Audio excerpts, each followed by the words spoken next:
Pessimism has a strange allure.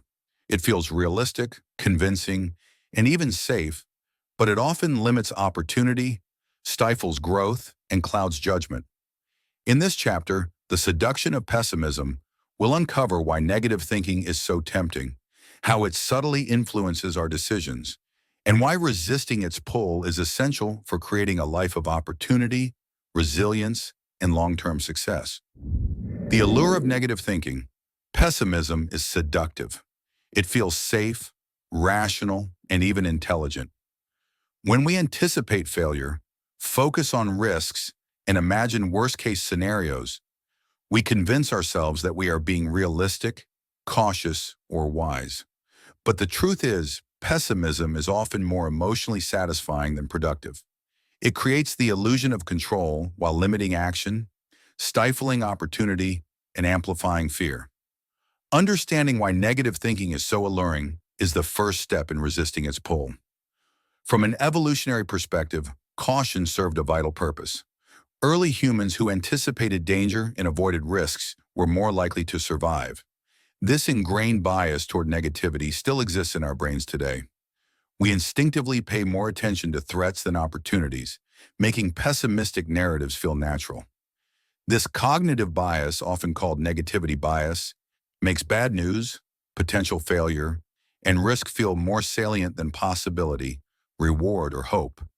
It's a survival mechanism that worked in the wild but often misguides us in modern life. Pessimism also feels intellectually safe. Predicting failure is easier than planning for success because the stakes feel lower.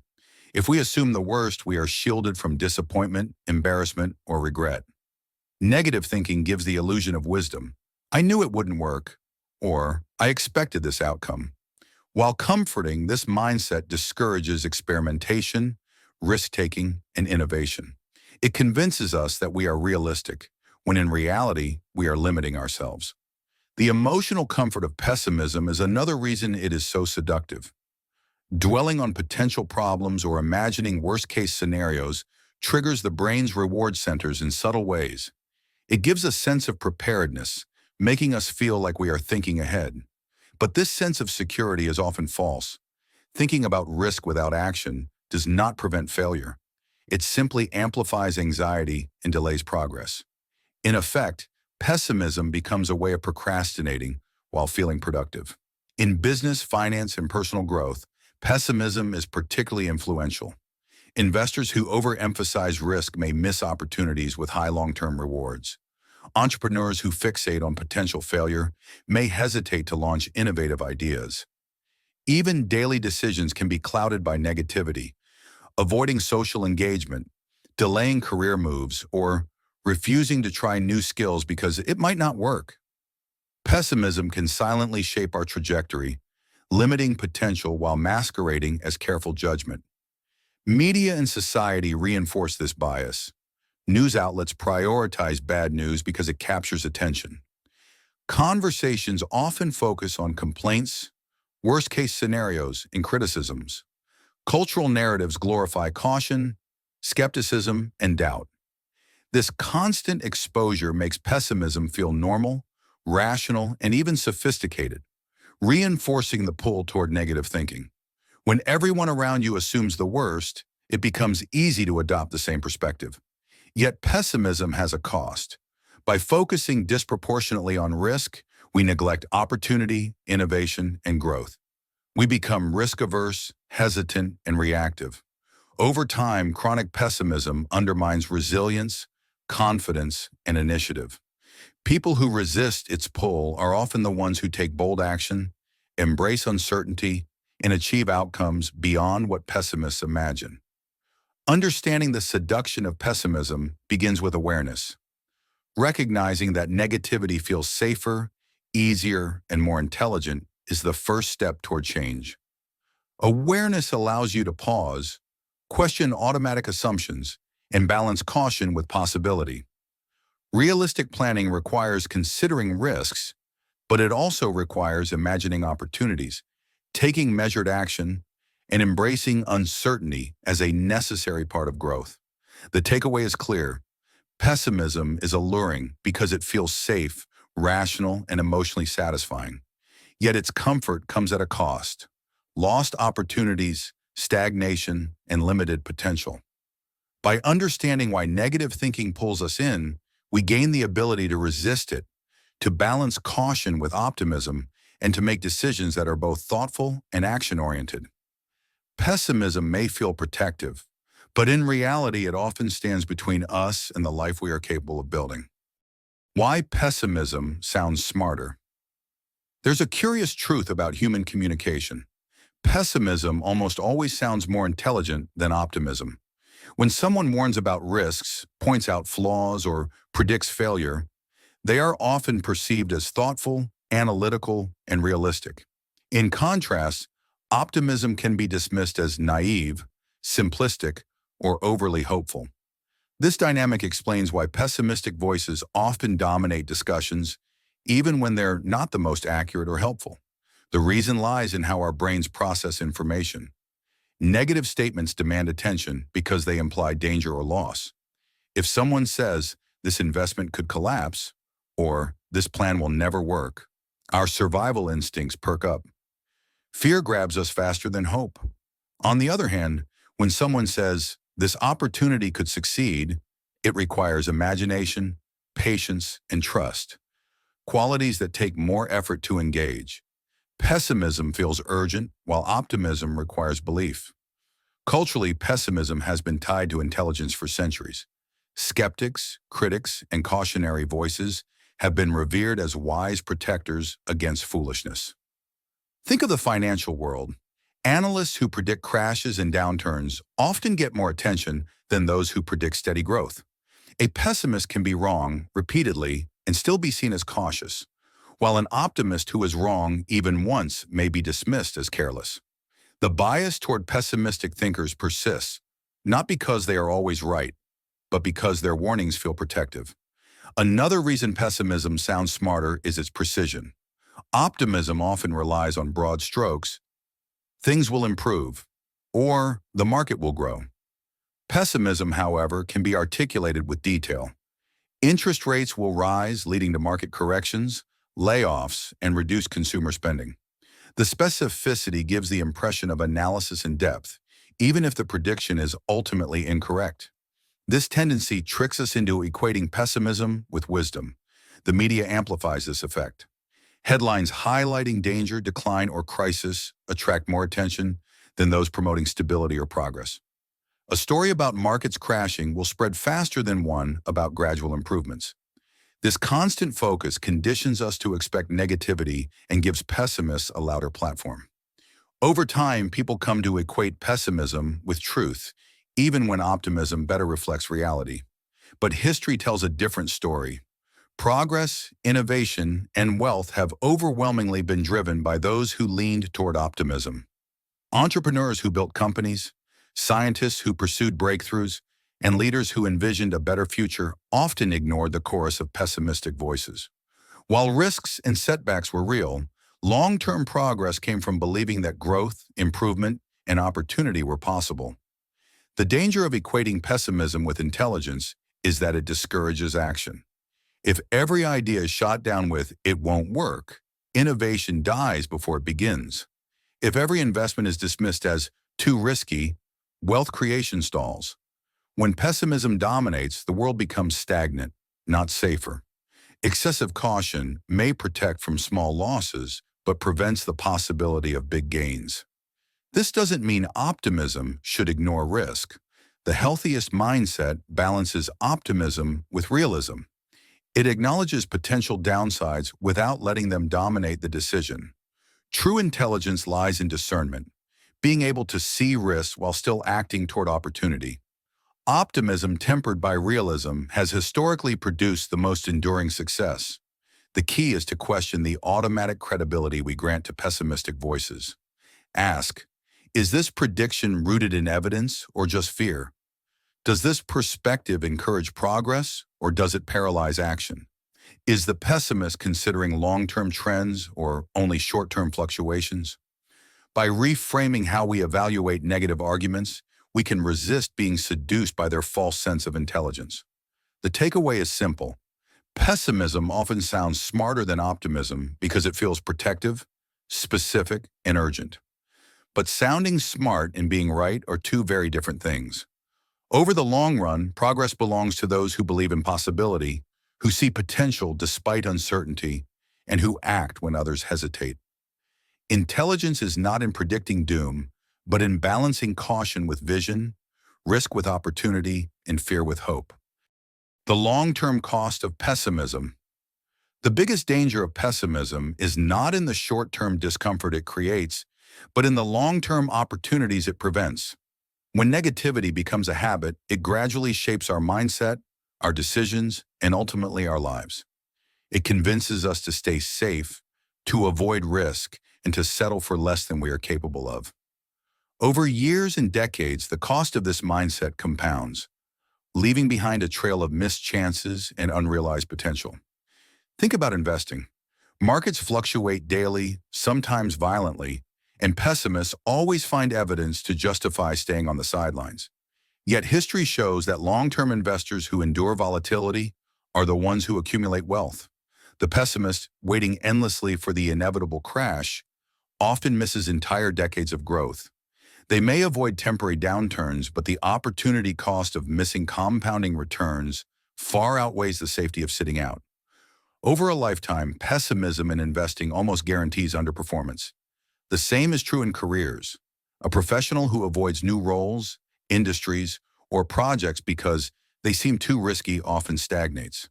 They remain in comfortable positions while others, willing to take calculated chances, grow into leadership roles, gain broader skills, and enjoy greater opportunities. The pessimist may avoid failure, but they also avoid advancement.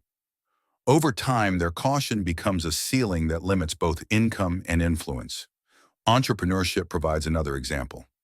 Every successful business was once uncertain, unproven, and surrounded by reasons why it might not work. If every entrepreneur listened to the chorus of pessimism, few companies would exist. Progress in technology, medicine, and industry came from individuals who saw possibility where others saw only obstacles.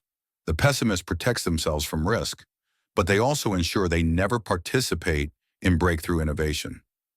On a personal level, pessimism narrows life experiences. Someone who assumes relationships will fail may never open themselves up to love. A person who believes travel is unsafe may never see the world. Those who expect rejection may never pursue friendships, collaborations, or communities that could enrich their lives. The habit of expecting the worst creates a small, constrained life. And while it feels safe, it often leads to regret. Regret for the opportunities that were never pursued. Over time, pessimism can even become self-fulfilling. When we approach opportunities with doubt, hesitation, or negativity, we reduce our chances of success. Investors who panic sell at every downturn lose money. Workers who expect failure rarely perform at their best. Relationships approached with distrust often collapse under the weight of suspicion. In this way, pessimism doesn't just predict bad outcomes, it contributes to creating them. The cost of pessimism is not just financial or professional, it's emotional. Chronic negativity increases stress, anxiety, and dissatisfaction.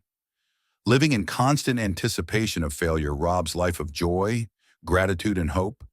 Even when things are going well, the pessimist struggles to appreciate success because they are busy waiting for it to disappear. This mindset steals the ability to fully experience life's highs, trapping people in a cycle of worry and disappointment. Yet the most dangerous cost of pessimism is opportunity lost. Opportunities are fleeting, and they rarely present themselves twice in the same way. The career path you didn't take, the investment you avoided, the relationship you never pursued, these moments pass, and they cannot be reclaimed. Over decades, a pattern of missed chances compounds into a life shaped more by avoidance than by achievement. The key is recognizing that pessimism is not neutral. It is not simply caution or realism. It is an active force that shapes decisions and outcomes. While optimism opens doors, pessimism closes them. While optimism embraces uncertainty, pessimism avoids it. While optimism compounds into growth, pessimism compounds into regret. Understanding this cost makes it easier to resist the seductive pull of negative thinking. The takeaway is clear. Pessimism may protect you from short-term discomfort, but its long-term cost is immense. It limits wealth, stifles careers, prevents innovation, narrows experiences, and erodes joy. The challenge is not to ignore risks, but to recognize that opportunity and uncertainty are inseparable. Resisting pessimism means embracing calculated risks, focusing on long-term growth, and recognizing that most progress comes not from playing it safe, but from moving forward despite fear. Building an antidote to pessimism. If pessimism is so costly, then the obvious question is, how do we guard against it? The solution isn't to blindly embrace optimism or to ignore risks. That would be just as dangerous. The antidote to pessimism is balance, a mindset that acknowledges uncertainty and challenges, but refuses to let fear paralyze action. It is about developing the resilience to move forward even when the future is unclear, and about cultivating habits that tilt our thinking toward constructive action rather than destructive doubt. One of the first steps in resisting pessimism is shifting the time horizon of our perspective. Pessimism thrives on short-term thinking. A stock market drop, a failed project, or a rejection feels catastrophic in the moment. But when viewed through the lens of years or decades, these setbacks often become small bumps in the road. The pessimist obsesses over the immediate pain, while the balanced thinker reminds themselves that time smooths volatility. History shows that recoveries outnumber collapses, progress outweighs regress, and long-term growth emerges from short-term chaos. Extending our perspective weakens pessimism's grip. Another antidote is cultivating gratitude. Pessimism feeds on scarcity, the idea that losses are permanent and opportunities rare. Gratitude counters this by focusing on what we already have and the progress we've already made. When we recognize the wealth in relationships, health, knowledge, and experiences, we see that setbacks don't erase everything of value. Gratitude grounds us in abundance, making us less susceptible to despair when the world presents challenges. Action is also a powerful defense. Pessimism often arises when we feel powerless, when uncertainty leaves us stuck in paralysis. Taking even small steps toward progress builds momentum and restores confidence. An investor who steadily saves and invests, despite volatility, gains resilience. A professional who pursues learning and growth, despite fears of change, becomes more adaptable. A person who reaches out to others, despite risk of rejection, strengthens their network of support. Action transforms pessimism from a vague cloud of what if into specific challenges we can respond to and overcome. Surroundings also matter. If we immerse ourselves in negativity, news cycles that emphasize crises, social media that magnifies outrage, conversations that dwell on failure, pessimism will feel natural. But when we surround ourselves with hopeful, forward-looking people and information, we recalibrate our worldview. Optimistic perspectives are not about ignoring reality, but about focusing on progress, solutions, and possibility. Just as pessimism compounds over time, so does optimism, especially when reinforced by community. Preparation is another key. Often pessimism arises because we feel unprepared for uncertainty. By building buffers, whether financial savings, flexible skills, or supportive relationships, we reduce the impact of setbacks. A family with an emergency fund worries less about downturns. A professional who continually develops skills fears less about losing a job. Preparation doesn't eliminate uncertainty, but it transforms it into something survivable. When we are equipped for change, pessimism loses much of its power. Perhaps the most important antidote is perspective. Progress in human history has always coexisted with problems. Wars, recessions, pandemics, and crises are undeniable. Yet alongside them, medicine advanced, technology flourished, and living standards improved. If we only focus on the disasters, we miss the larger story of resilience and progress. Pessimism highlights every setback, but perspective reminds us that setbacks are temporary. Humanity has faced countless challenges, and again, we have adapted, recovered, and moved forward. To resist the seduction of pessimism is not to deny risk. It is to put risk in its proper place. It means accepting that setbacks are real, but they are not the whole story. It means acknowledging losses, but refusing to let them overshadow gains. It means moving forward even when the future is uncertain, because history shows that progress is the long-term trend. When viewed this way, optimism is not naive. It is courageous. It is the decision to believe in progress, to keep investing, to keep working, to keep building, and to keep connecting with others, even when the road is difficult. And over a lifetime, this courage compounds, just like wealth, into something far greater than the short-term comfort pessimism pretends to offer. Pessimism is powerful because it feels safe, but as we've seen, it quietly steals long-term opportunity. By building gratitude, perspective, and preparation, we can resist its grip and keep moving forward even when uncertainty surrounds us. But there's another trap, just as subtle, that can shape our financial and life decisions: the stories we choose to believe. In the next chapter, When You'll Believe Anything, we'll explore how human psychology often prefers comforting narratives over hard truths, and how those beliefs can shape and sometimes distort our path to wealth and security.